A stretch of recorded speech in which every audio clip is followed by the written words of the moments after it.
Well, hello everyone, and welcome to another edition of ProductWise. I'm Nancy Fox. I'm CEO of Fractional Connections and ProductWise, and we're a product development company that enables and supports professional service providers in developing, identifying, creating, and introducing and marketing and monetizing really awesome productized services. And today I have a very special guest. I've been wanting to speak with her for many, many weeks. Her name is Lisa Scott. And Lisa is, you'll know why in just a few moments. Lisa is the CEO and founder of the Intuitive Edge. On her LinkedIn profile, she's a contract separation and transition M&A attorney, but she's way more than that. She works with PE firms, corporate development departments, and legal departments. And she's an author, and she is a productizer. And I'm really excited to have this conversation with her today. Hey, Lisa, welcome. Yeah, thanks. I appreciate you having me on.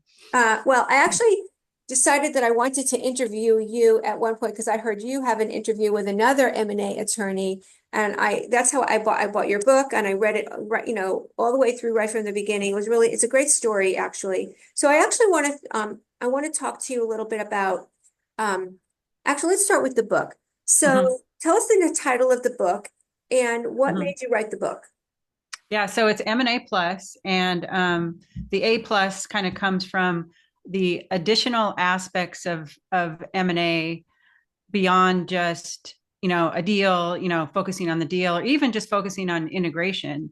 There's a lot of things around that A plus that you could also take to mean the ability to have the right team and the right competence to make sure that these transitions and integrations actually get the most value. Oh, And absolutely. There's no right, so that's kind question. of what the A plus has multiple meanings.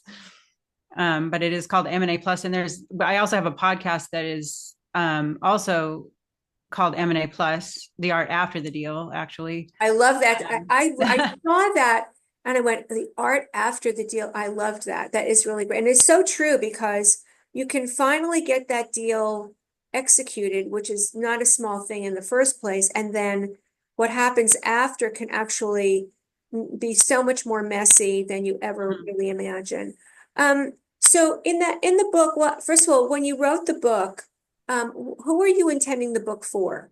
Who did you want? well, the book is really for anybody who's either interested in the M&A world. How does business really work behind the scenes? Okay. I mean, I've had people that have never had a career in a big company or anything. And they read my book and said, well, now I understand what actually happens behind the scenes and how business works. Yeah. And then of course a target audience, of course, would be, prospective companies or private equity firms that could use and get some value out of our service by utilizing, our methods to do that. So it's really an improvement around how the M&A is structured and how legal services and consulting services are traditionally used. We kind of fill a gap in between the strategy and the execution piece of it by having a multidisciplinary team that includes project management, legal, project attorneys and administration and a process and a customizable tool to go with that. So, and then we do it over and over, and then we become very good at it. Right. And That's so what it productizing bridges, is. right. It bridges a gap that's kind of existed. And I've identified it as a gap because there's a lost, there's like a missing link between these different functions. Yeah, so I think, that's the thing that I thought was so fascinating when I read the book. You took the legal mumbo jumbo jargon, which is very complex in any kind of a transaction. When companies are merging, when they're acquiring, when they're divesting, um, it's very complex. Due diligence, it's very, very complex. Many, many, many, many steps. Many people Mhm. have to give information, it has to be really assessed Mhm. and evaluated. So it's a very complex process. What I thought was really fascinating is how you looked at it more from not just from the legal minutia side of it, but really more from the business side of it. And that's what I thought was so fascinating. And then, of course, when you talked about that you created this system, this which is called, if I get this right, it's called the Oasis Cycle. Mhm. What a great name. How'd you come up with the name of it, by the way? Whatever, but we'll get into what it Well, is in a minute. How'd you come up with the name of yeah, it? very early on in the business, I was creating my website and I was creating my talking points for how to describe our business. And I was like, there's got to be like some kind of acronym that I can use that hits all the different areas um, that we do that I can just throw out there and make it easy to explain. Because when you're marketing, you only have so much space. It's Right. you can't go on and just Well, you can, describe which a everything. lot of people do, but you Right. did a You good one. can. You do need to get to that point, but to get interest, kind of get people pulled into at least a high level interest.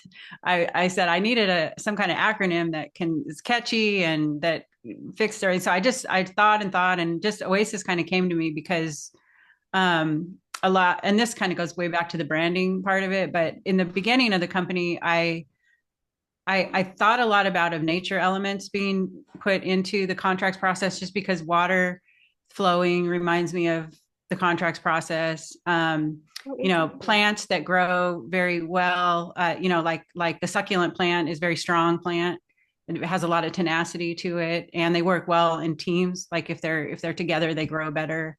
I automatically sort of put those kind of analogies in. So the Oasis cycle was perfect for me because one of the things that we are trying to convey to our customers is take that complexity that you just talked about, and it doesn't have to be so complex. Actually, the reason it's complex is because there's a million people doing different things and they're not aligned to going one direction. So if you do the steps in the Oasis cycle and you create that central source of truth and everyone's on the same page, or even if they're a little bit on the same page, it's going to improve. Yeah. Then you're not going to have the chaos. I mean, it's really just pulling that chaos into a structured sort of format and then being able to execute on it. So Oasis, I mean, just for the audience to know, it stands for organize, analyze, standardize, institutionalize, and synergize. And each one of those has a list of bullet points, and it's not complicated. It's actually very simple, but it provides a way to kind of structure what we're doing in these processes. That's very interesting that the way what each letter stands for is very much what productizing is too. So tell us a little bit, what is the Oasis cycle? What does it actually do? What is it? What is it and Yeah. what does it do? So it's a cycle. So it's a circle. It never ends. It's a never ending circle. But what it's supposed to do is create a method to make sure that you're not leaving anything out of a process. So organize and in the from my point of view, since I've been involved with contracts management for so long in my career, there's the organization part of it is really important. You cannot see and do anything what you're doing unless you get organized first, and that applies to pretty much a lot of things, right? Yeah. So that's it's really just what do I need to do in each step, and don't miss any of the steps. So one of the steps that may get missed sometimes is the standardization institutionalization. So once you have the organization and some analysis, it doesn't need to be a full-blown analysis. It can be a little bit of analysis. You can start the planning and standardizing. So standardizing means what's the playbook? What's the plan? Okay, what are we going to do? And that's an evolving plan. It doesn't have to be perfect at the beginning. Institutionalize, which is the step that is easily overlooked, which should not be overlooked, is the part where you align everybody onto that plan. And part of the way to do that is part of it is while you're standardizing, while you're creating a playbook, you involve the stakeholders in that playbook so they can give their input. That's important. And then also taking the step to, have those meetings or have those, what do you call it? The show, the one where you go to each department and you show, here's the plan, here's the playbook, here's your piece in it, here's Right. your part in it, here's Right. what to expect. Do that step, and it's going to make a huge, gigantic difference when you get to execution.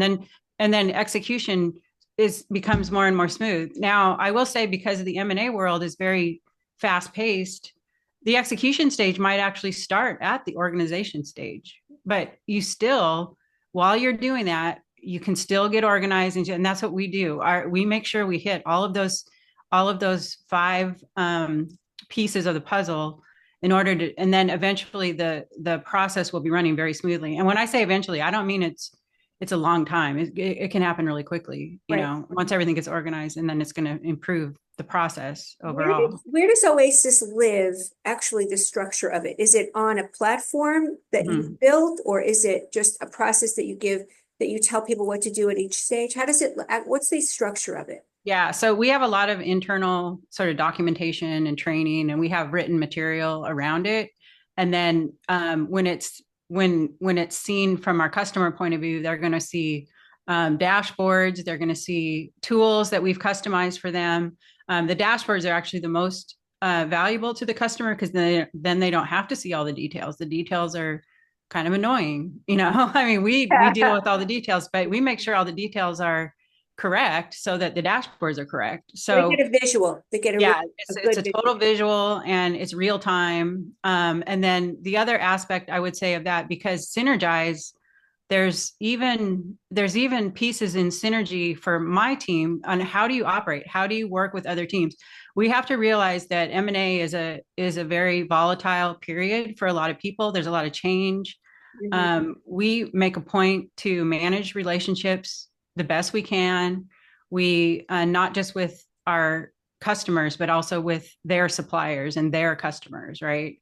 All of that, there's a lot of change going on. So we can sometimes act as like a consistent relationship manager through that because we're a stable team that kind of stays through from the beginning of the transition to the end of the transition. So we sometimes are the only stable force that exists during the whole entire time.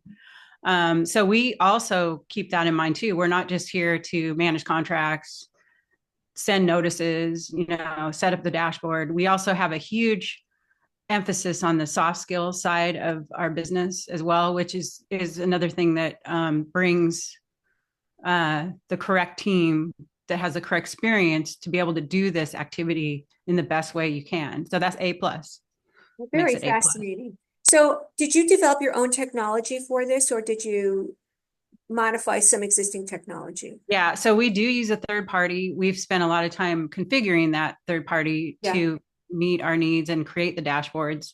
We are in the process of developing our own so we can get off of a third party. The third party system does limit us a little bit in the sense that we can't just do whatever we want with the we can't just transition it over to our client or things like that. So it does limit us a little bit. You've So we had are it now, working on how that long have you had it now? When did you introduce it? in 2020. So it's now had a nice long run where you Yeah, know, it's right? evolved a lot. We actually invested a lot at one point in configuring it the way that we need it to work for our client for this specific activity. And we spent a lot of money just putting those coding in place for it. So It's very interesting. So I have a question about how you actually leverage this. So clearly the benefits of it, being able to house everything in an organized, structured, consistent, easy to find, easy to interpret location and the way you've productized it. I was always I found it very fascinating and unusual. So my question is, from a business viewpoint, it's certainly given you a competitive edge, I would imagine, over other M&A attorneys, right?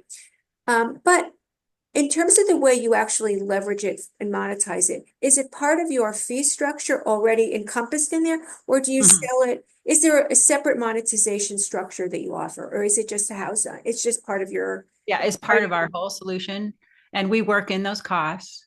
So you know, we don't just say, "Oh, you're going to get our dashboard, so you have to pay this much." It's more right? worked into the whole project.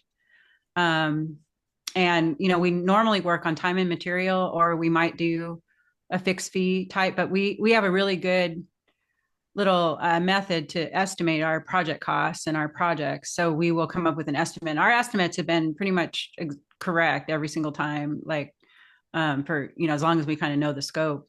Right. and the, number of things that we're working with. So that's So you're not basically, just doing billable hour, you're really looking at it's sort of a combination of fee structure. Mhm. Mhm. Yes, I would say. Once the deal is done, is your Oasis cycle over and done, or do they still have access to it? How does it work? Yeah, it depends on the situation. So we've had, and it also depends on what side of the deal we're on. If we're on the sell side, it's usually a hard stop because there's a obligations are met and there's a hard stop. We've been hired by the buyer right after that, multiple times because we're already in there, and then we move over to the buyer side and we set everything up for the buyer side. But typically we will pull down all the data, all the information, and just hand it over to the client in spreadsheets and in data rooms, with lots of notes, and everybody knows what all happened, what went on, and we'll close out. Sometimes we are kind of left on as needed, as we need your help for a long time. I mean, we could be on projects much longer, and then that way the client still has access to all the same information. We're still updating it and we're still showing them the dashboard. So that happens as well. It just depends. It's interesting because, usually we're all about how to generate recurring revenue. It sounds Mhm. like you've got potential there, just as a little commentary from my end to you. But I Mhm. love this. I love what you've done. It just to those who are listening and watching and reading about this conversation, it just goes to show you that lawyers don't always have to be just about the billable hour, that there can be some real innovation and some real productization opportunities. And Lisa, you've done an awesome job on two Thank front you. and tool, and I love it. And I'm so glad that you were able to share your experience and your ideas with us, and how you got here. There's a lot more people, I'm sure a lot of people will want to reach out to you and get to know you more, especially those who are in the M&A experience or will be soon. So how can people find you? And we'll put all of this Yep. in the notes. Right.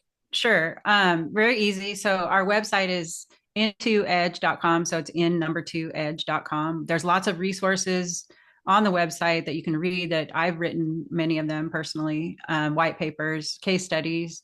We have, my email address is lisa@intoedge.com. And then we have our podcast, which is M&A Plus, The Art After the Deal, which can be found on YouTube on our channel Into Edge, and also on Spotify, Audible, and, and Audible is the Amazon one, and the Apple one, with Yeah. Apple. So you can find the Podcast. Yeah. podcast. There's 15 podcasts on there that I did so far, with some For interesting you. guests. Thank You you. are you are a very busy lady. Beyond, you really get a lot of stuff done. It's really awesome and very impressive. And I'm so glad that we were able to have the conversation. And thank you everybody for being with us. This is going to be, I really love having these conversations. I'm a big product development, junkie, and I just love seeing different ways that people are being creative and innovative in turning their expertise into and their know-how into productized services. So thanks so much, Lisa, for being with me today and on the ProductWise podcast. And we'll see you next time, everybody. Have a great one. Yep. Thanks, Nancy.